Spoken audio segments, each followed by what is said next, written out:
दिन वो भयावह वीडियो वायरल हुआ, उसी दिन मणिपुर में 2 और औरतों का गैंगरेप हुआ और उनकी हत्या हुई। ये आपकी पुलिस व्यवस्था है। आप विपक्ष पर राजनीति करने का आरोप लगाइएगा, आप मणिपुर की घटना पे समानांतर ढूंढिएगा। कभी तो आपका जो कार्य क्षेत्र है, जो आपकी जिम्मेदारी है, जो आपके कर्तव्य है, जो आपकी कानून व्यवस्था है, उस पर भी बात करिएगा। मुझे ऐसा लगता है भाजपा को हर उस व्यक्ति के खिलाफ उंगली उठानी बंद कर देनी चाहिए जो उनकी ध्वस्त कानून व्यवस्था के बारे में बात करना चाहता है। विपक्ष राजनीति नहीं कर रहा है, घिनौनी गंदी राजनीति इस देश की औरत की अस्मिताओं पर भारतीय जनता पार्टी कर रही है। मैम, कल सभी पार्टियां एक साथ होकर जो मणिपुर को लेकर तय करेंगी, आप कैसे देखती हैं, अब क्या कुछ होगा उसमें?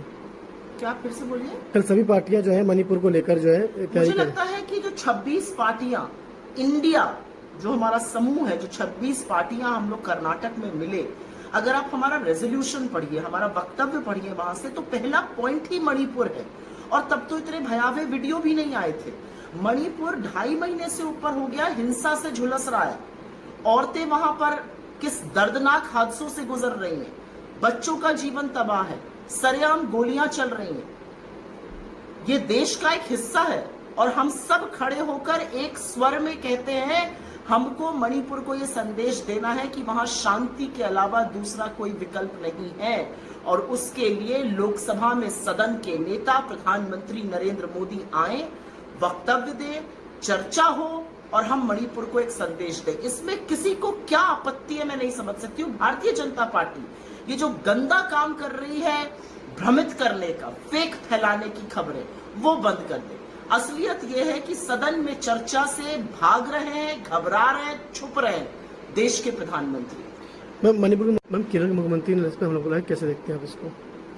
मुझे लगता है हर व्यक्ति मणिपुर के बारे में चिंतित है। इस देश का आम नागरिक, इस देश का राजनीतिक वर्ग, इस देश का विपक्ष, सिवाय भारतीय जनता पार्टी की। भारतीय जनता पार्टी और आरएसएस का जो नफरत फैलाने का एजेंडा है वो हर ओर दिख रहा है इस देश में।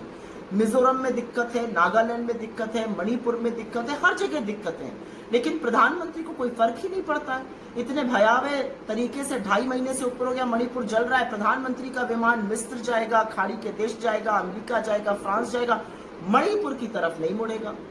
राहुल गांधी जी जिस नफरत के बाजार में मोहब्बत की दुकान खोलने की बात करते हैं, वो मणिपुर जैसे जगहों के लिए राहुल गांधी वहां जा सकते हैं, लोगों का आंसू पोंछ सकते हैं, अजनबियों को गले लगा सकते हैं, उनको ढांढस बंधा सकते हैं।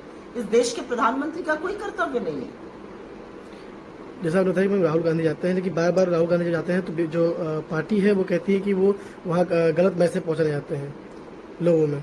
कोई जाकर प्यार की बात करता है, कोई जाके राहत कैंपों में लोगों से मिलता है, महिलाओं को ढांढस बंधाता है, पुरुषों को ढांढस बंधाता है, युवाओं को कहता है आप इस देश का हिस्सा हैं और ये देश आपके साथ बढ़ा है। ये गलत है।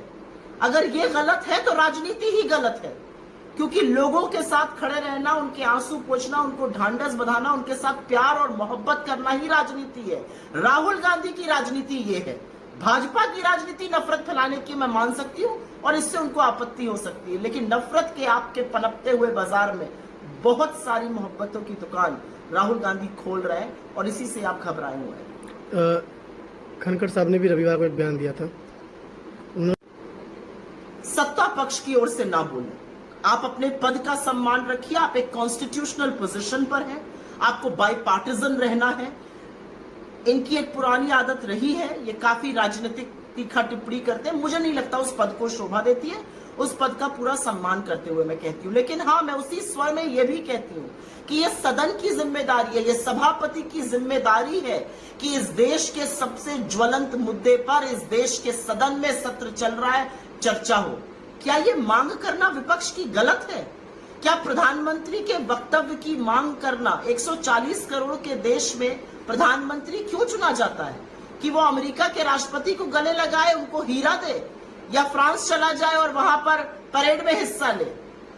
इसलिए चुना जाता है कि जब देश के सामने ज्वलंत और जरूरी मुद्दे आएंगे तो वो खड़ा होकर देश के को विश्वास में लेगा, उसका सामना करेगा, लोगों को विश्वास दिलाएगा। पर ऐसा करते हुए मोदी जी दिखते नहीं है। तो मुझे लगता है जो संवैधानिक पद पर बैठे हुए लोग हैं, उनको इस तरह की तीखा टिप्पणी से बचना चाहिए।